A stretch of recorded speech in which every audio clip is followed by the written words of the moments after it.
Okay, so we've finally reached the United States. Let's start off with the Capitol building. The Capitol is the meeting place of the federal government of the United States.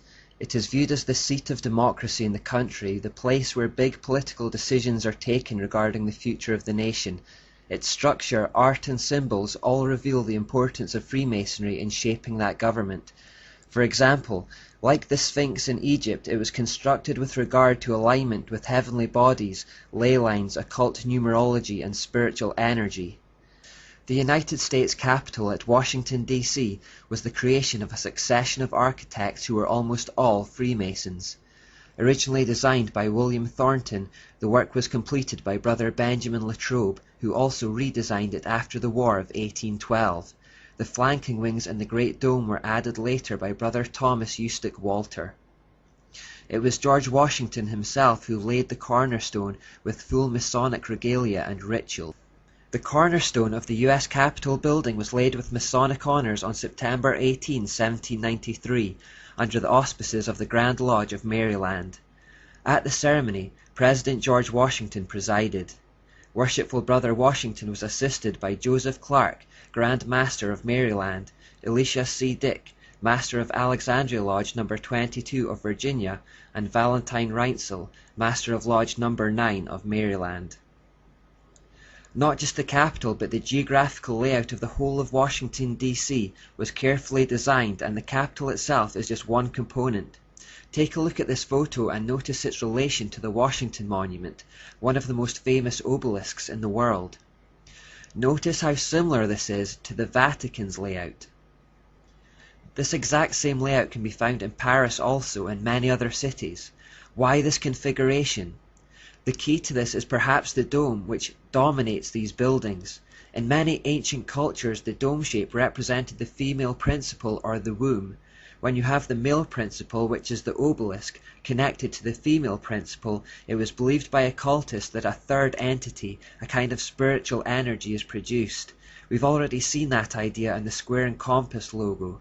In occultism, the idea is also quite prevalent that certain shapes and colors either create or diffuse energies. We're quite familiar with this concept today in the form of Feng Shui, which was a craze a while ago. Arranging your furniture in relation to what they do with energies to create balance. You can think of this kind of arrangement between the obelisk and the dome as a kind of Feng Shui designed to generate a spiritual power. At the top of the Capitol dome we find this statue, who symbolically faces east towards the sunrise.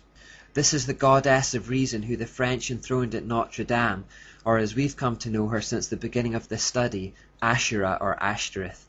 She pops up absolutely everywhere. This particular idol was designed by a Freemason, Thomas Crawford, and is standing on top of a spherical shape which almost certainly represents the earth, around which is written in Latin, E pluribus unum. This means, out of many, one. Now remember, there's always a light side and dark side to every symbol, so the lighter good meaning for public consumption is calling for the unity of the American people, which was made up of immigrants. The dark hidden meaning is that the whole world will be united under the feet of this enigmatic goddess. The American form of Ashura is mostly known as Columbia. The DC in Washington, D.C. actually stands for Washington District of Columbia, so effectively it's like saying that it's her district, her territory where she rules. Fans of the movie theatre will recognize her as the logo for Columbia Pictures. She is often thought of as the Spirit of America. Note how she holds an illuminating light in her right hand.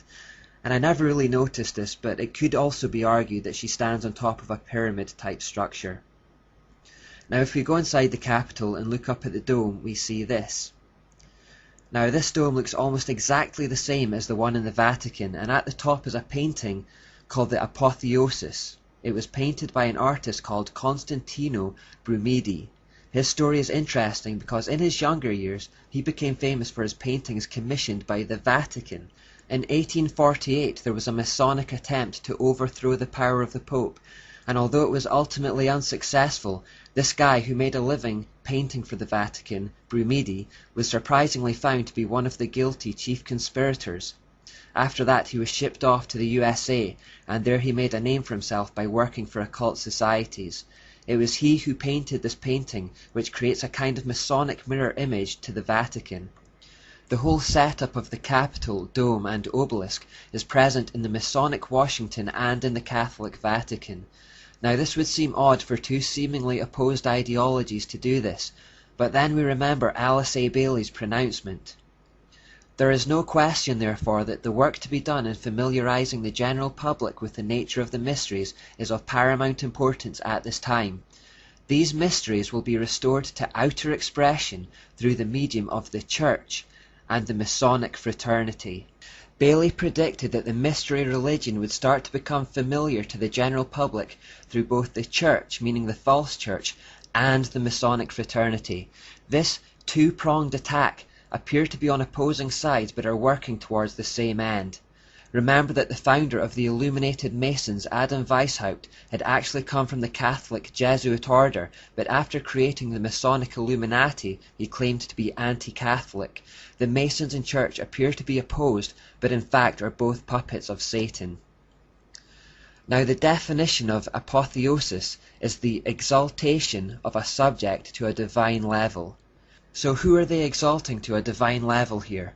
Well, if we look closer, we see that it's the same man who stands under the dome, George Washington. Look at the bottom and you will see the goddess Columbia, or Asherah, and then George Washington is depicted directly above her. It represents the deification of the man, George Washington. Note the pose he is striking with his left arm raised and his right hand extended outwards. He was depicted in a similar manner when this statue was commissioned. Now this statue is again elevating Washington to a position of God, as it was modelled on Zeus. It was meant to go on display at the Capitol, but after it was found to make people uncomfortable, it was moved to the Smithsonian Museum instead. What is extraordinary is that this pose is more commonly associated with Baphomet, the horned goat god that represents Satan. Remember when we turned the pentagram representing man upside down, we got Baphomet. So if the painting intends to elevate the man Washington to the level of a god, we are forced to ask the question, what kind of god? Incidentally, while Baphomet is on the screen, you may also notice that it has both male and female features, which is the usual male and female, light and dark from one source theme that we've already seen countless times.